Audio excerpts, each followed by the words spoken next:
16 Minutes of Care is a podcast based on the CARE principles, a strategic framework that reveals how brands create impact by caring and, as a result, grow their business. In each episode, Isabel welcomes a company executive who explains how CARE has helped their business grow successfully and sustainably.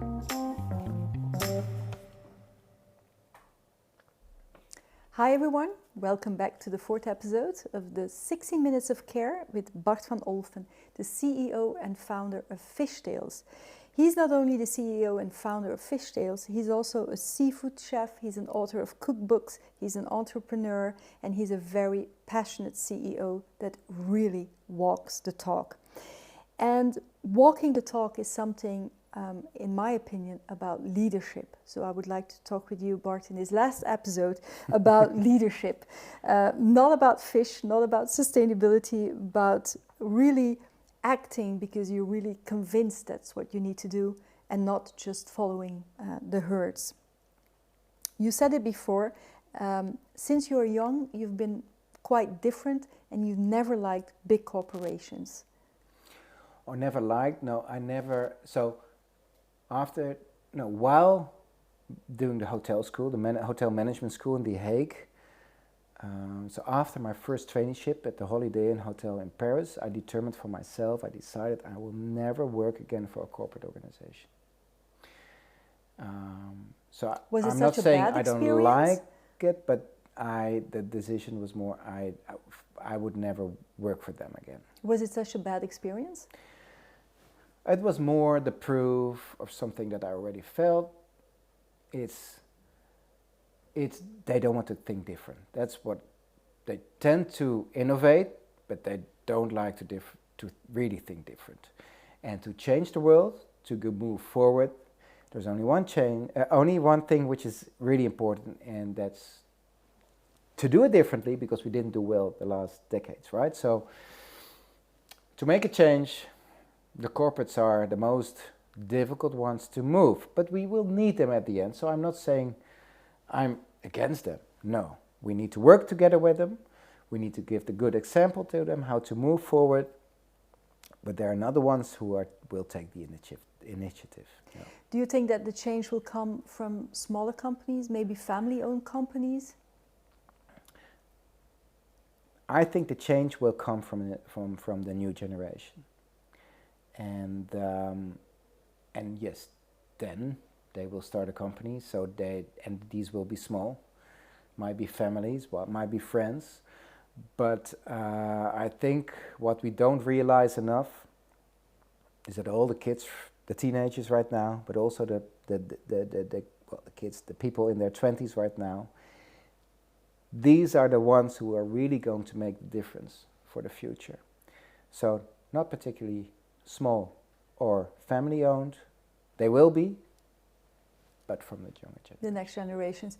And the next generations, you have two children, you just told me. I have three children. One is 21 and 8 and 6. 8 and 6. Two from Gen Alpha, as we call it, Generation Alpha. Those are the small ones, the digital natives. I mean, they could swipe an iPad before they could walk. And then you have a 20-year-old, which is Generation Z, as we call it. And what we see, specifically in my book, I have a chapter about these two generations, is what we see is that, and it's in research, we see it very clearly, they are way more purpose-driven.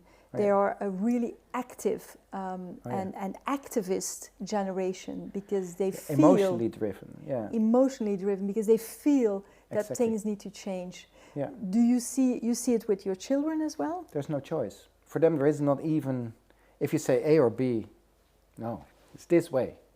And that's the only way. So, no, absolutely, yeah, I see it around me, I see it with my kids, yeah, definitely. But you said that your biggest target group, also buying your products, is between 25 and maximum 45? It resonates with this group. So, well, I think if we talk food brands or food, there are two things which are important.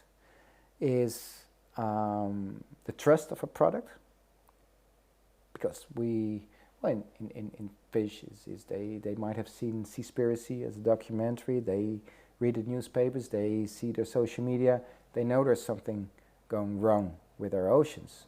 So it's a matter of trust.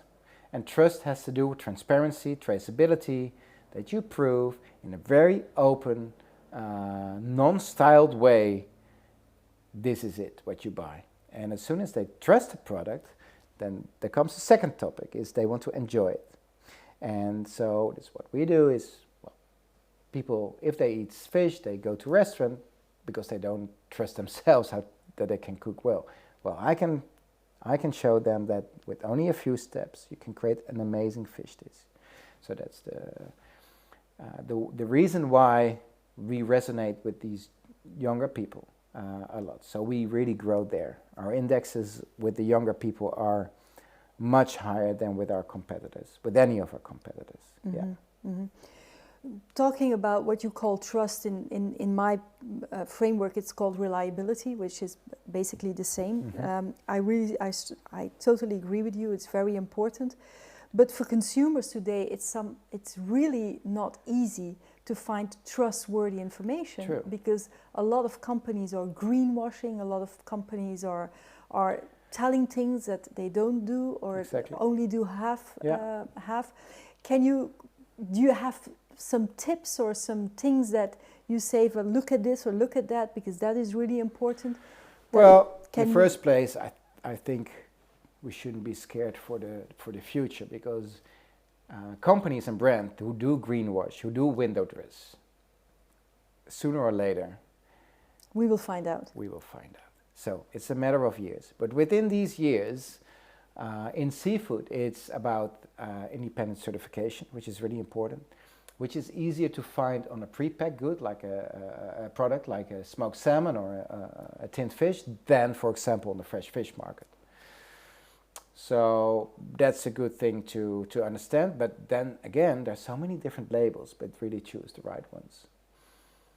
I think it's also a gut feeling thing. If it doesn't feel good, don't buy it. I think our gut feeling is so important.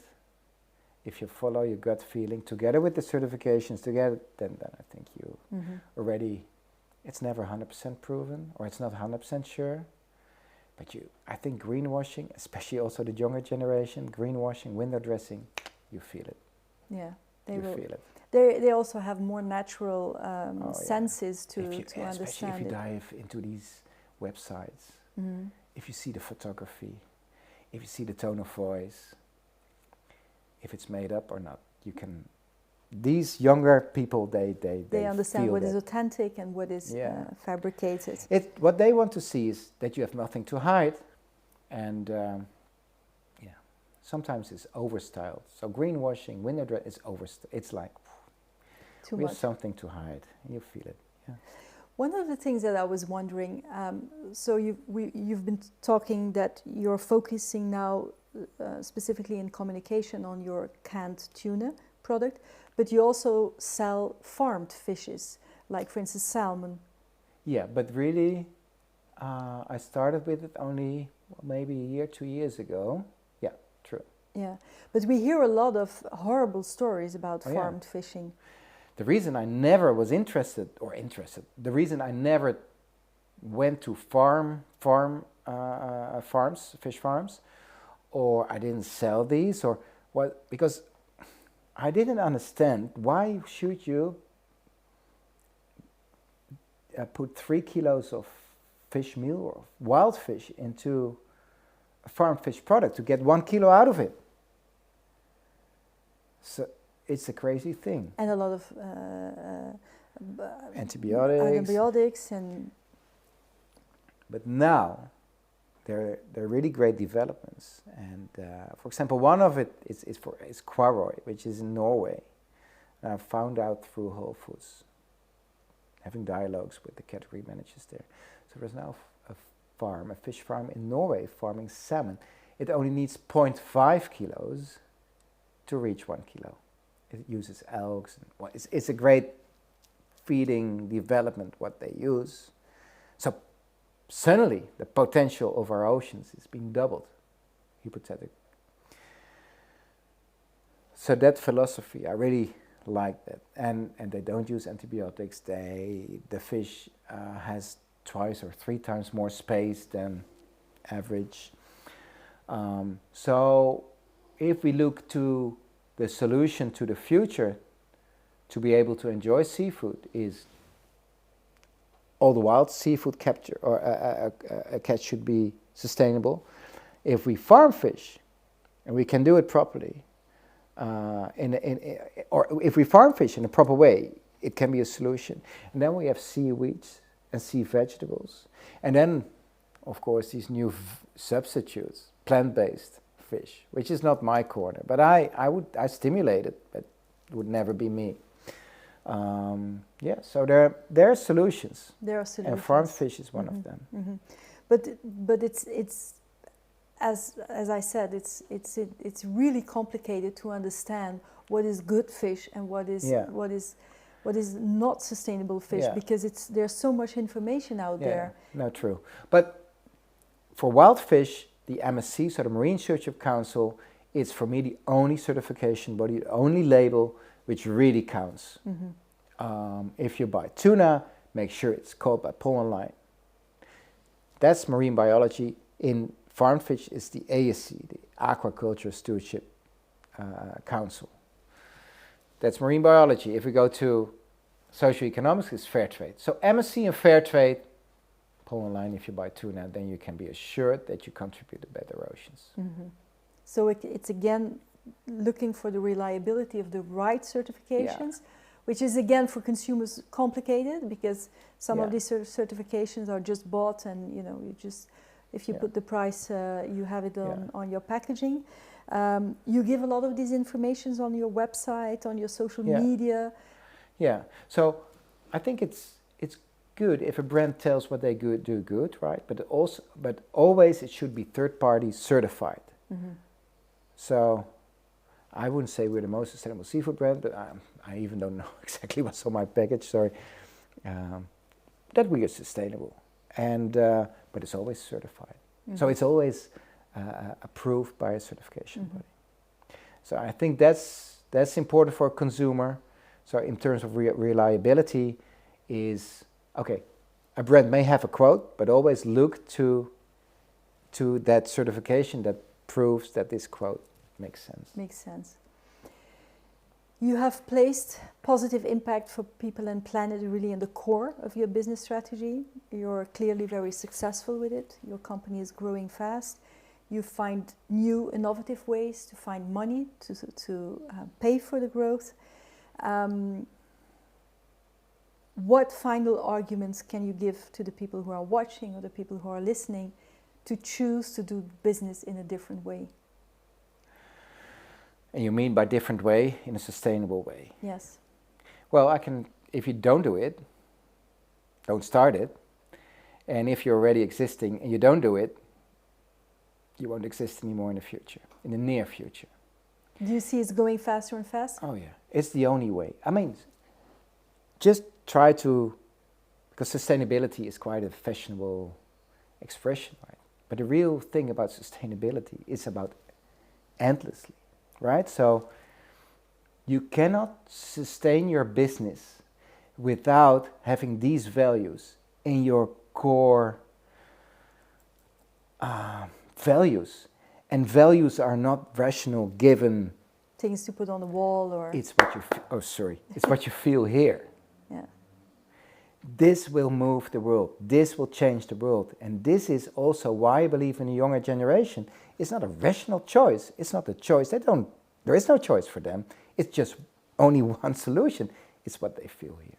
It's what they feel. And that's also why I don't believe in, of course I believe in business with SWOT analysis and that you need to analyze what's good and wrong. But as soon as you end up in these models, there's always a reason not to do something. But to change the world, to make it a better place, there is only one way. And that's the way of your belief, how you think you can make that change. And don't think about risks. And there are risks, of course. There are risks. But that's the good way to go. Because every softer approach will not result in that change. Mm-hmm. Last question of the final episode, Bart, and I'm sure I could talk way more with you, but we need to finalize this. You said in the beginning, I think it was in the first episode actually, you said, I work in this fishing industry, which is a very traditional one, even the smaller one and the big ones, the big corporations. You've been in this industry for quite some years now. Do you see the change? Is it changing really? Yes, it does, but from a pull way. Can I say from, because the consumer is demanding it. Is demanding it.